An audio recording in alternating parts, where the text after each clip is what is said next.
us, and they did such a great job in matching me and Mona. We really clicked and became friends for many years. So I just want to talk a little bit about my memories of Mona and her amazing writing that we've been hearing about already today. When we first met, Mona and I used to meet in the Barnes & Noble on the Upper East Side on 86th Street, very close to where we both lived, and we would get together once a week and work on different writing assignments together. We always had so much fun. She was so original and creative and always had so many unique ideas for us to work on together. We bonded at first over some things that we have in common with our families. I know that she has family who are Brazilian. My father is Argentine, and we both come from musical families and love to talk about shared love of music. So there are a few things that stand out in terms of her writing. She was a very brave person and a very brave writer, and really shared so much of herself and had such a distinct voice and a lot of courage in what she shared. She was also really funny. The program that we're in has a reading that you do with your pair, your mentor-mentee pair together, to read something together. And one year, Mona decided it would be fun to write a conversation that was made up entirely of tongue twisters. So we wrote a whole poem that was a bunch of tongue twisters and practiced it together. And every time we practiced it, we messed up, but somehow, miraculously, when we did the piece in front of an audience, we were able to make it work. So we were both really proud of each other. She also had the idea to write a poem that has a different meaning depending on the order in which you read the poem. If you start from the beginning and read it from the beginning to the end, or if you start from the end and go from the bottom up. That was her idea, and it was such a pleasure to be able to collaborate with her on something that she loved so deeply in terms of sharing her talents with writing with me. She was in the program with Girls Right Now for 3 years, and then after the program, she asked me very kind of nervously one day, "Will you still be my mentor after this program is over?" And I said, "Of course I will." No question, I would love to continue to be here. So we continued our mentor-mentee relationship, but also developed a really strong friendship. So we would go out to dinner in New York and just catch up on life, and she always ate the same thing when we went out to dinner. She ate pasta with no sauce on it. And I would always take hours and laugh about that. And she used to send me birthday cards. She was so thoughtful. She sent me some of her favorite books. She sent me The Phantom Tollbooth that she loved a lot, and a book called A Barrel Full of Laughs, A Valley of Tears, and I went to get into it long. But we shared a love of stories and storytelling, and I think I'm very blessed to have worked with her and to get to know her through that experience of sharing. You can share so much through writing, so I got to know her very well. The last time I saw her was in Boston. I live in Boston now, and I went to visit her, and she was going through some tough times, and as always, I was very struck by her bravery and her selflessness, because even as she was going through something difficult, she was very kind in helping me go through something difficult at the same time. She was always very thoughtful and put herself second, or last even.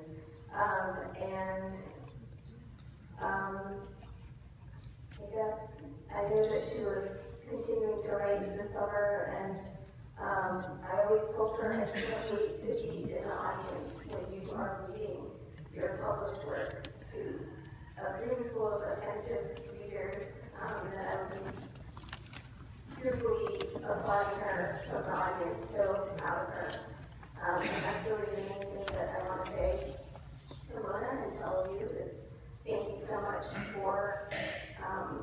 letting me be a part of your life, and for sharing your creativity and thoughtfulness and kindness with me. I'm so proud of Mona, and I always will be. And I know that memories were very important to her.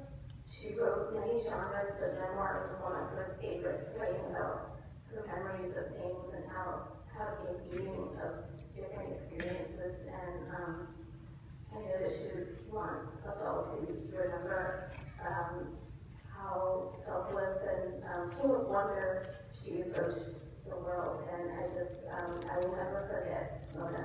Thank you very much for asking me to speak today.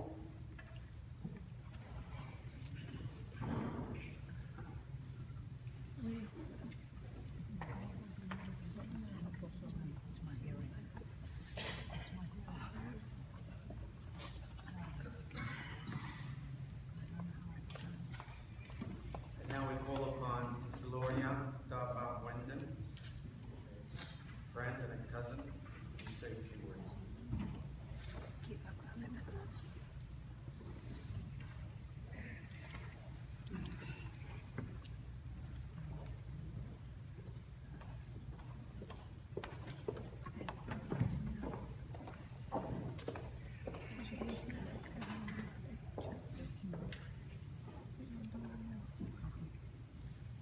Mona was the most kind-hearted and caring person, with an infectious laugh that once she started, she couldn't stop.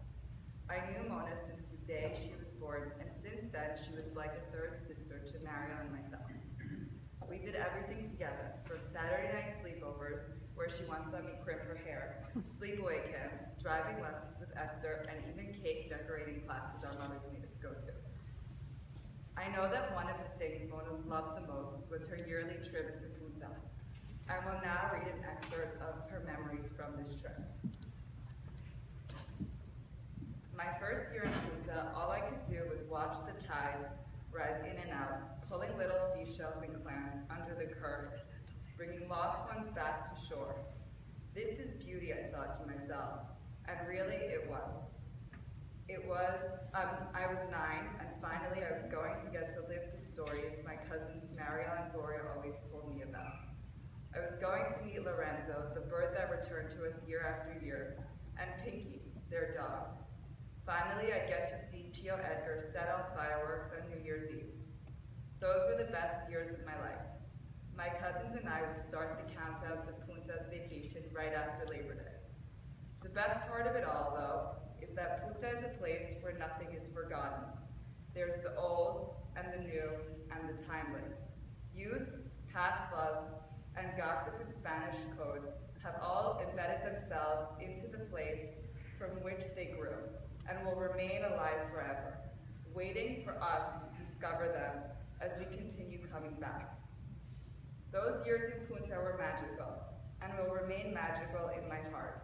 No matter how you see it, you will always feel that Punta is a place where things once happened, even if it all faded away. But you'll never stop loving it. You will never stop loving jumping in the pool with the kids. Those years in Punta were magical. I knew I would miss Punta, and I still do. Mona, it has been a month, and we feel the gap you have left in our lives. We will miss you every day, and I will never forget the memories that we have shared.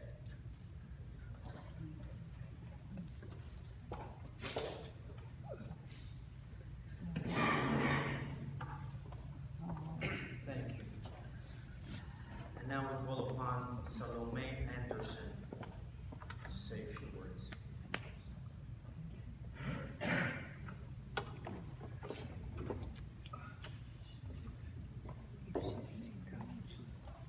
We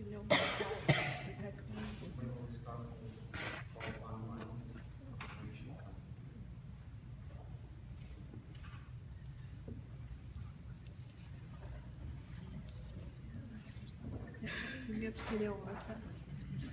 Call upon Alan.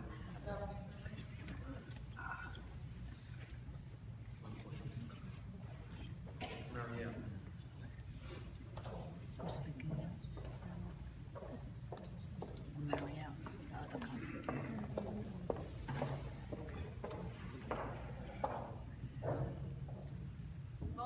sister Gloria and I grew up together, the Three Musketeers. From birth, whenever Gloria and I went somewhere, we were always together. From playdates at the park, sleepovers, ballet, and later on spin classes, we were a trio. Mona had a very special gift with children. Ever since I can remember, she loved children of all ages, but had a sweet spot for babies. She would always tell me about how she loved the time she spent with kids, how she read to them, sang to them, and engaged them in so many different ways. It wasn't until a few months ago when I had my daughter Jennifer that I was really able to experience firsthand this amazing gift she had. It was past midnight when I gave birth, but one of the first calls I got was from Mona. She couldn't wait to meet her. Sure enough, she was the first visitor the next day. She came in with a huge smile and an even bigger bag of gifts, each one with a special purpose. A rattle she told me Jennifer would love because it's black and white and makes an amazing sound. Babies apparently can only see black and white for some time, which of course I didn't know.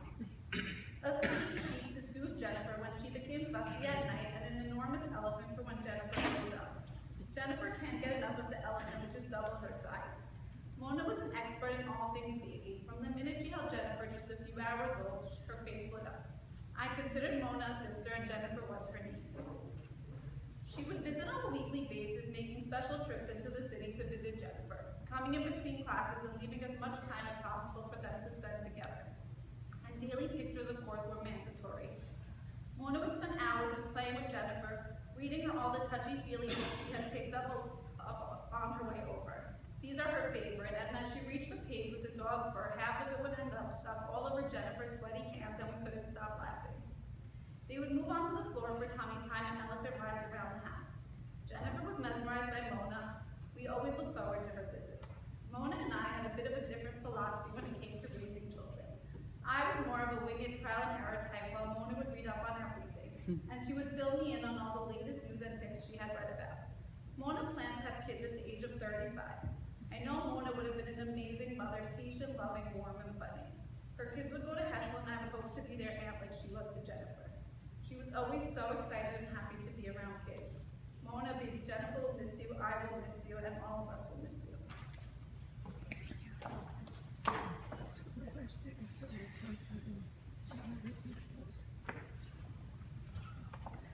Thank you. Call upon Alan to sing.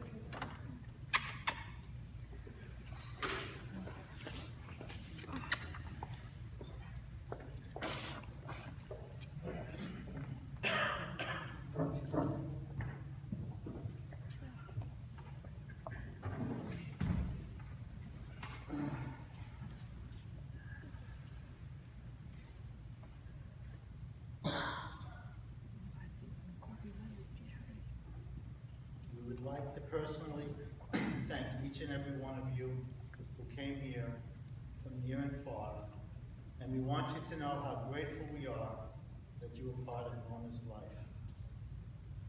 Today we want to celebrate Mona and her life, a life filled with good deeds and acts of kindness. We want to share with you her amazing accomplishments, all done in 26 years of life. Mona was a writer, distinguished student, published author, singer, and musician who played violin and piano. She spoke 5 languages: Spanish, Portuguese, French, Hebrew, and English. And she possessed a great sense of humor in all of them. We were so blessed to have Mona in our family, and it was tremendously gratifying to witness this remarkable child as she grew. She taught herself how to read at age 3 and avidly read nearly a book a day for the rest of her life. While attending the 92nd Street Wide Nursery School, Mona went to the American Museum of Natural History with her class to see the dinosaurs. She was able to read to her classmates the names of all the dinosaurs because she had already read several books about them. In 1st grade, she won the spelling bee on the word metamorphosis. I still can't spell. In 9th grade, after she completed algebra, Mona asked the school to allow her to take pre-calculus, which was only taught in 11th grade. So that summer, Mona read and taught herself the entire geometry book then took the honors geometry test the first week of school and got a 95. As a result, the school put her in super honors pre-calculus class. She had her way.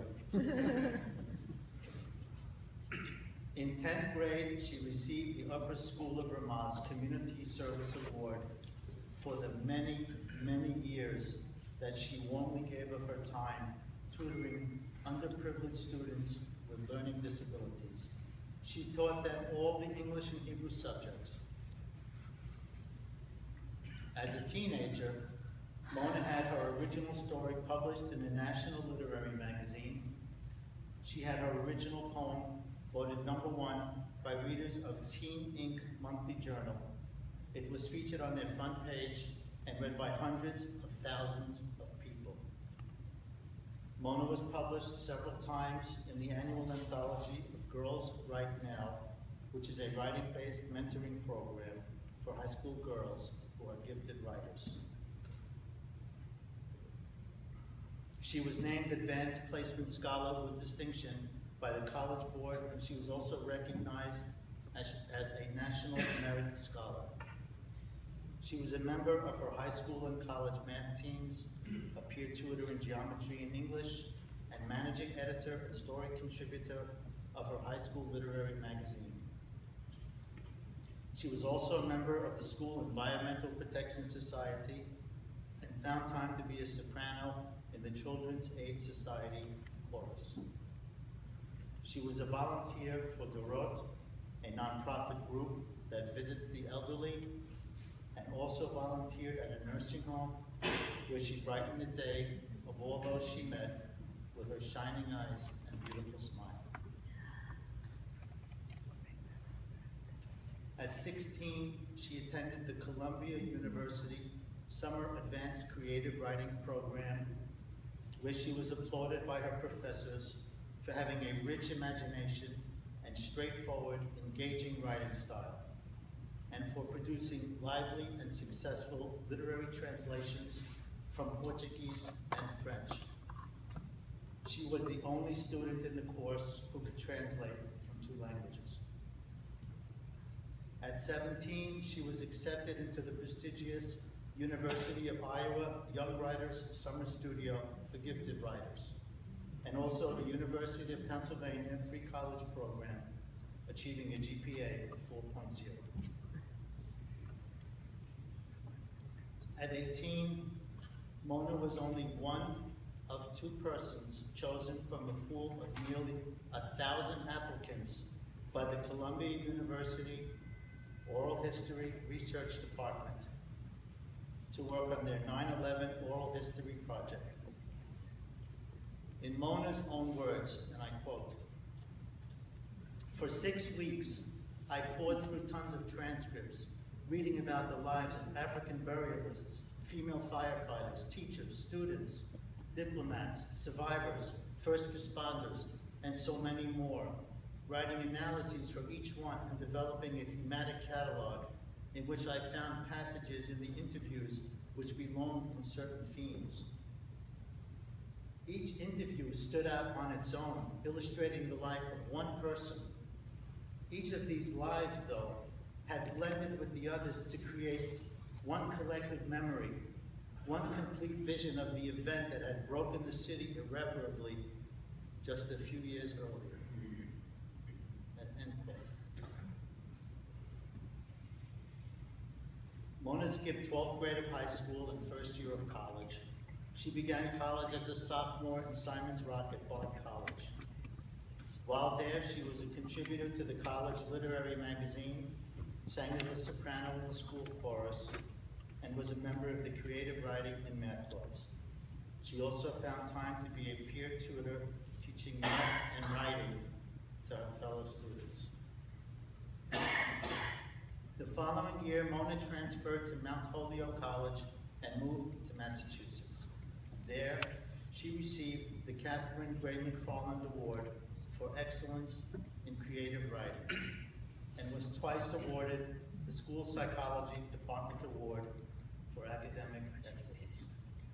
She found time to become the activities coordinator at Best Buddies of Mount Holyoke which was established to help people with intellectual and developmental disabilities. She was the editor and a contributing writer for the Black Stick Review, the college literary magazine. In addition, she was a pal at Horizons for Homeless Children, an organization whose mission is to improve the lives of young homeless children and their families. At age 20, Mona moved to Cambridge, Massachusetts, where she became a research assistant for both the Harvard University Lab for Developmental Studies and the Harvard University Social Cognitive and Affective Neuroscience Lab. She studied pro-social behaviors in children and adults. She recruited participants, ran studies, and collected data both at the lab and at the Museum of Science in Boston. She still found time to teach music to 120 underprivileged children and develop activities that promoted safe and engaging social interaction at the Academy Choir of Boston, where she was also a singer. She worked at the Cambridge, Mass. Community Services Creative Action Project, where she was involved in creative writing, drama, and art. She loved volunteering at the Watertown, Mass. Library, where she taught basic engineering concepts to youngsters using Lego projects. In 2014, Mona lobbied for and helped pass the Domestic Workers' Bill of Rights in Massachusetts through her work at Matahari, a nonprofit for immigrant women of color who are mostly domestic workers. She managed the newsletter, social media outlets, and planned events and compiled valuable research on immigration reform. Mona translated a guidebook into Spanish for homeless people, which is now widely used to help them find general resources, housing, legal assistance, and education.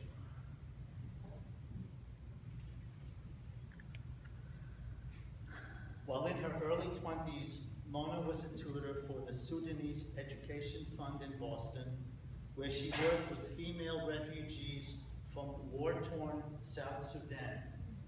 Those refugees had witnessed genocide, torture, and mutilation of their families and communities. They were broken people. Mona taught them math, reading, and English, as well as GED preparation. She was so good that some of her students made it to college despite their formal education often ending in the 8th grade. Mona helped change their lives from one of hopelessness to a life full of hope, promise, and possibilities.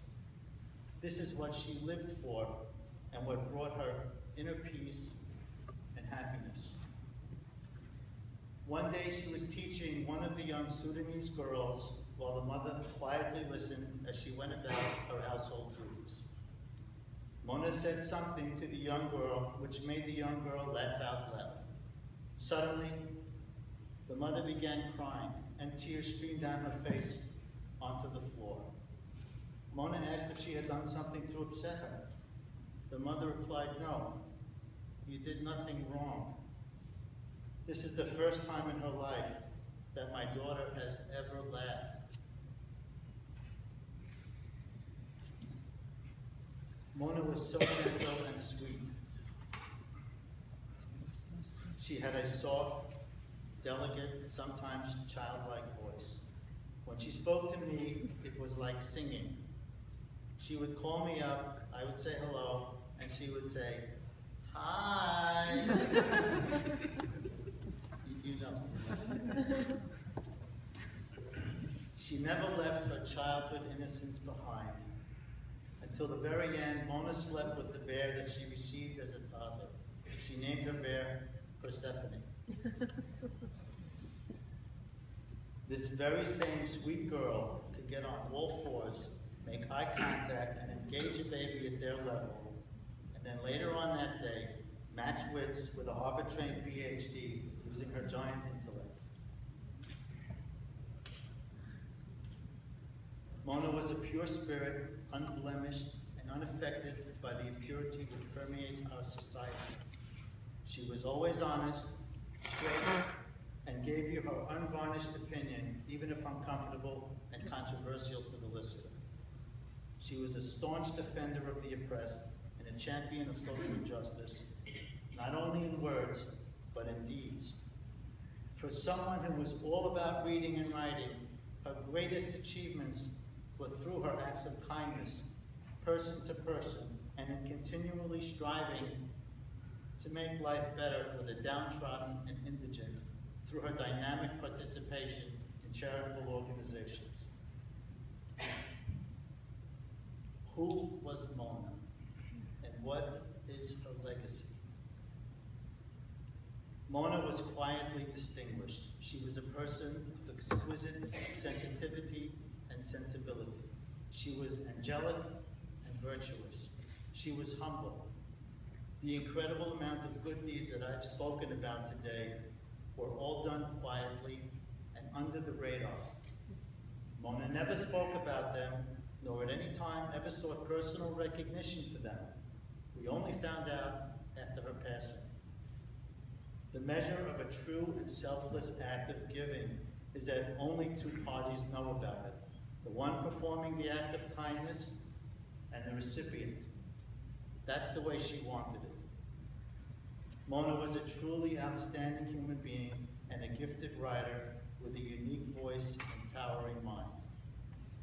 Her unquenchable thirst for learning, coupled with an unending desire to do acts of kindness for those who needed help, will continue to inspire young and old alike. This is who Mona was. The positive impact that our beloved daughter had on others is indelible and enduring. This is her legacy, and why she will be remembered forever by all those whose lives she touched. Mona, you are the sunshine of our lives, and your pure light will continue to shine inside us for eternity. I would like to conclude by reciting the lyrics of a waltz written by my favorite piano player, Bill Evans, the renowned jazz pianist, for his own daughter. In her own sweet world, populated by dolls and clowns, and a prince and a little white bear, lives my favorite girl, unaware of the worried frowns that we weary grown-ups all wear. In the shining sun, she dances to silent music, songs that are spun of gold somewhere in her own little head. One day, all too soon, she'll grow up and she'll leave her dolls and her prince and her silly old bear. When she goes, they will cry as she whispers goodbye. They will miss her, I know, but then so will I.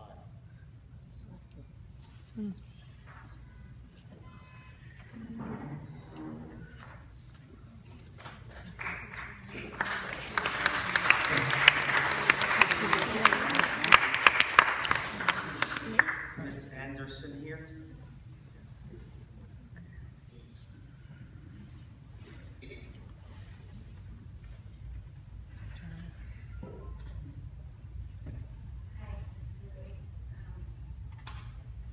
So I am a friend of Mona's. We met about 4 years ago, and we immediately just recognized something in each other. Alan called her honesty unvarnished. That was the word that I actually chose to describe how honest she was. She was a very special person. You hear people say that a lot, especially about the dead. But in this case, it isn't some platitude.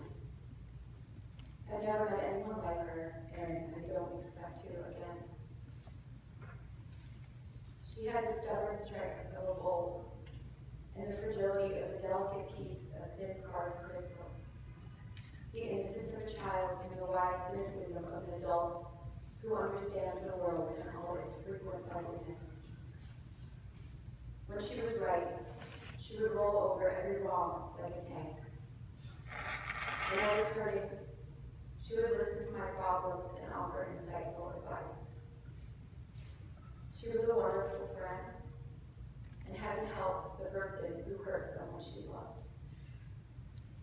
She could not see injustice without condemning it, because Mona was the kind of person who rejected cruelty and insisted on what was fair and right, even in the face of great opposition. She could not mask herself, even in the raw, throbbing parts that we all try so hard to protect. The world is often unkind to people without the ability to shield themselves from pain. People often reject what they cannot understand, and Mona was a contradiction, an enigma. She was born without the ability to lie or prevaricate. She could not offer false compliments. But that was what I loved so much about her. When I asked for her opinion, I knew I would get the honest truth. And though that could occasionally be difficult, it was a gift I'm grateful to have received. She taught me much and supported me through dark times. I hope I did the same for her, though I often worry I could have done more, as I suppose it's natural in a situation like this. I'll be frank.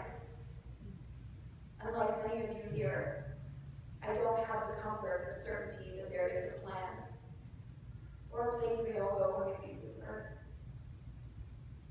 But I hope with all my heart that Mona has found peace, and that she is somewhere better now. A soul like Mona's should not be extinguished. It should be kept somewhere clean, bright, and beautiful, where it can never be hurt again. One thing I am certain of: I will carry her with me for the rest of my life. Her strength, humor, and kindness will never leave me.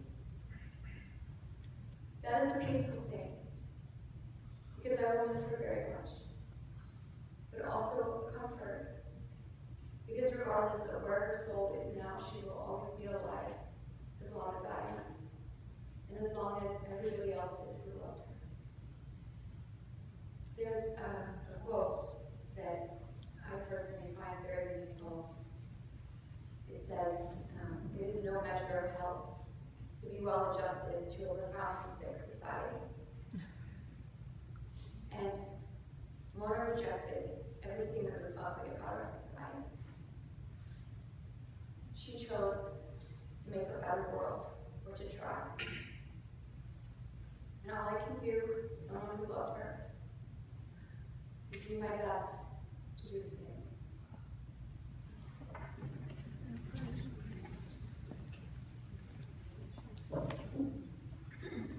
As we conclude, yesterday, Shabbat, we began reading anew the Torah, the book of Genesis, Bereshit, the Perashah, Bereshit, Genesis. In it, it describes the creation of the world and the creation of the first person, Adam and his wife, Hava. Our sages tell us that this world was supposed to be an eternal world. A world without aging, without disease, without death. It's supposed to be an eternal world. Due to the unfortunate incident of the tree of knowledge, our sages tell us mortality came to the world. Death came to the world. And the soul became just a loan to the body in this world. Sometimes it's a long-term loan. Sometimes it is a medium-term loan, and sometimes it is a short-term loan. Each loan, each soul is different. The Pasuk says when Adam was created, it says, "Vayipach be'apav nishmat hayim." And God blew in the nostrils of Adam, the body, a living soul. And the living soul is interpreted to be a nefesh memalela, a speaking soul, a soul with the ability to express words, to articulate words. And certainly Mona was a very, very advanced type of a soul, who wasn't able just to articulate words, but to write them down and to read them. And so all that she accomplished in the short 26 years of her age was certainly more than many people accomplished in 120 years. Her soul completed that mission. It's very difficult for us mortals to understand how could it be such a young person that have completed her mission. But it's only the creator of this world is able to understand and explain it. But certainly, as a nefesh memalela, as a speaking soul, a soul who was able to articulate so beautifully her words, certainly she excelled in that. The many books that she read, the articles that she published, the books that she published, the poems that she wrote, certainly, as I said, it demonstrates a very, very highly developed neshama soul that came to the world. We pray to Hashem that Tehimenu Hata Began Eden, may her soul rest in peace under the divine guidance back to the Creator who created this entire world. Please rise for the recitation of the Hashkabah. We're going to ask that after the Hashkabah, the gentlemen please remain for Arabi, and the ladies